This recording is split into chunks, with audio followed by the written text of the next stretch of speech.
So, hello everybody once again, and my name is Sabrina. Everybody just call me Brina. So, it's just Brina. And let me tell you how I set this long journey up. When I say long journey, 25 years of being in a financial place where it was comfortable for me to say it was time for me to retire now. Yes.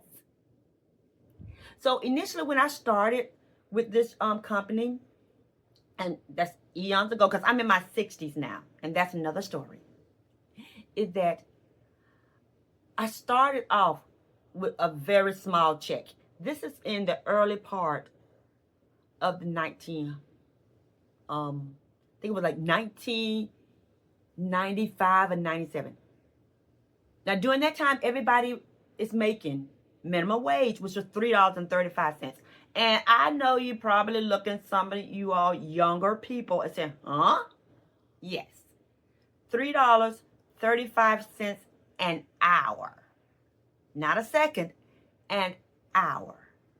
My yearly income was $15,000. Now, in 2026, that's not a lot of money if you look at it, especially with this economy and everything. But in my way of thinking, also $15,000 in 1990s and 1995 wasn't a lot of money either. But I found a silver lining in my job. And when I say I found a silver lining is that I looked at my job and said, okay, it's not paying me that much. I just left another corporate job that was paying me almost 3 times of what I'm making now. It just didn't have all the benefits. But this is what this job had beneficial-wise for me, because I thought of my job as being long-term. Is that I'm able to accrue a pension plan. You know, they was taking that money out of my check every 2 weeks or so, and it's not like I was missing it. But then I went even further. I opened up a 401k and a 457. Oh, I'm sorry, not a 401k. I opened up a 403b and a 457. And I start paying myself first. Now, I had other bills. I had other obligations. I had a house note. I had car payment. I had little ones that was not in preteens yet that I had to raise. So that means putting food on the table, gas in the car, taking them to school, little functions that they want to go to that cost money, little activities that they wanted to be involved in. So that took a lot of money, but I paid myself first, y'all. And that's what you have to do if you want to get ahead. Because I was just like thinking that this job don't pay much. But I'm looking at the long term, not the short term, not the microwave ready-made. I'm looking for the crock pot cooking long term. I started back putting away at least 5% of my income in these 457 and 403s. Then as I got a raise throughout the year, then I treated myself to a raise also. Mind you, I still had all these bills and everything to pay for. But then also I kept in mind, I did not have to go get the best of the best vehicles or the biggest and the brightest car or the biggest or the brightest house. As long as I had a roof over my head and a vehicle to drive back and forth to work, I was quite comfortable. And how I was raised, we didn't have steak and potatoes. So I was good with hot dogs and pork and beans. So I didn't go out to lavish restaurants. I didn't go out and party with all my friends. I didn't go out and buy, you know, clothing and unnecessary things that did not need. I bought the necessities that I needed, that my family needed during that time. And as the years continued to grow throughout my job, my finances that I was setting aside also grew until I turned my 403 count into a 401 count. So every time I got a raise, keep in mind, or when my job got a raise, I got a raise too. Also keep in mind, I wasn't getting paid that much money either. So I was able to retire in my mid-50s, practically debt-free, guys. And you guys can do it too. Y'all can do it. If y'all like this content right here, please subscribe, comment also, you know, put something down there to let YouTube know that y'all are interested in what I'm saying. And I'm talking to you all from life experience, from what I have went through. I'm not saying that it might be for you all. You all might find a different path to retire early, which is great. But this is what I went through from the mid-90s to fast forward into 2020. And also what I ended up doing is that sometimes I did some sacrifices. Because of this low-paying job during this time, I took on other jobs. I worked at McDonald's. I worked in my 30s. I worked at Burger King in my 30s just to supplement my income because, once again, I was not used to making $15,000 a year when I came from a corporate making triple that much. So it took a blow. It took a hit. But I have to say, I recovered from it. I pivoted from it. And I found that silver lining. Until I went ahead and like I said before, and I don't know if I did say it, it was a struggle now. There was a lot of things that we had to do without. You know, new clothing, new shoes, Christmas time, holiday times. It was minimized, but it was good times also. It didn't necessarily have to do with a whole lot of financial stuff. You didn't have to go out there and have to purchase a whole lot. And me and my family, we was okay. Because I had a vision that even though I gave my job 25 years, I did not want to stay on my job over that 25 years. So I started putting back just as soon as I started. When I realized, oop, making $15,000 a year, I started putting back and preparing myself and my family for, in a sense, retirement. Yes, for retirement. And I'm telling you guys, you're not going to miss when you're paying yourself. Pay yourself first. But don't go out trying to buy the biggest house because your next door neighbor or your best friend got the biggest house.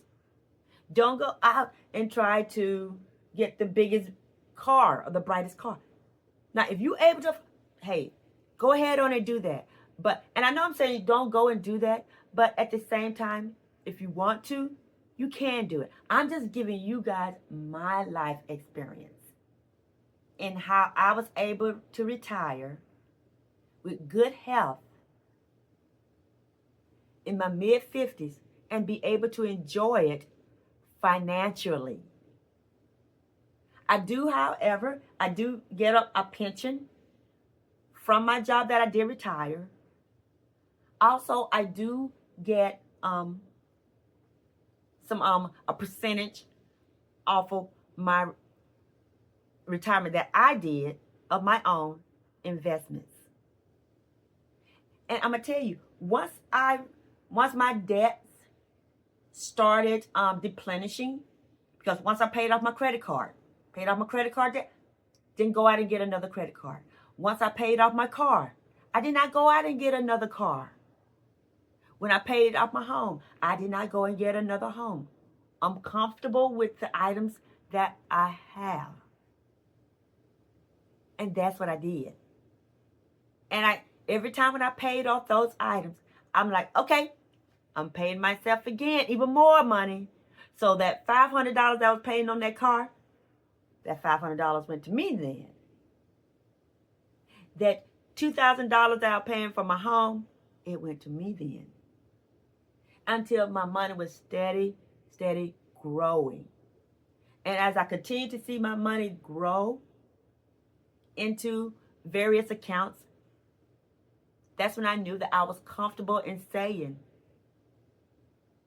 25 years is what I gave my company. I am comfortable with it. I still have my little side hustles, my little side gigs, but I was able to work it when I wanted to work it. I no longer had to work for Burger King anymore. No longer had to work for McDonald's or Wendy's anymore as a part-timer. Because you got to punch in the clock. And I had got used to creating my own schedule. So once I had paid off all those bills and everything like that, once my finances was growing and it was time for me to leave my job, I was okay. Because I didn't have a whole lot of bills to pay. Did not have a whole lot of bills. I was only left with the necessities of utility bills, as well as insurances, and also little other bills and I did have like Netflix and those kind of things, little things. Also my cell phone bill. But those were little small things that I can be able to pay for. And so when I retired from my 25 years of working, I received my pension plan and my investments on a monthly basis and able to still enjoy my life financially. So I tell the younger generation, y'all, is that, hey, I know you all are used to the readiness now, and I get that. But also look towards the long term. And y'all probably saying, hey, we already know about the long term. We doing that. Man, what you talking about? I applaud you all. But if you don't want to be on your job over 20-some years of your career, over 20-some years, then start your investments and invest in yourself first at an early time. Start setting aside, your money. Hey, the best thing to do is create a budget plan for yourself. Because that's what I used to do, is that every month I got my calendar and I write down all my bills. I write down all the money that I had coming in. And I will balance it out. Sometimes at the end of the month, I might be in the red. That's when I say, I need to go get another job. I need to have 2 jobs. Sometimes I might be on the plus. And I used to pat myself on the back, kudos, you're doing good. But I would take that money and bank it because I had a vision. This is my life experience of how I prepared myself financially to be ready for retirement in my mid-50s.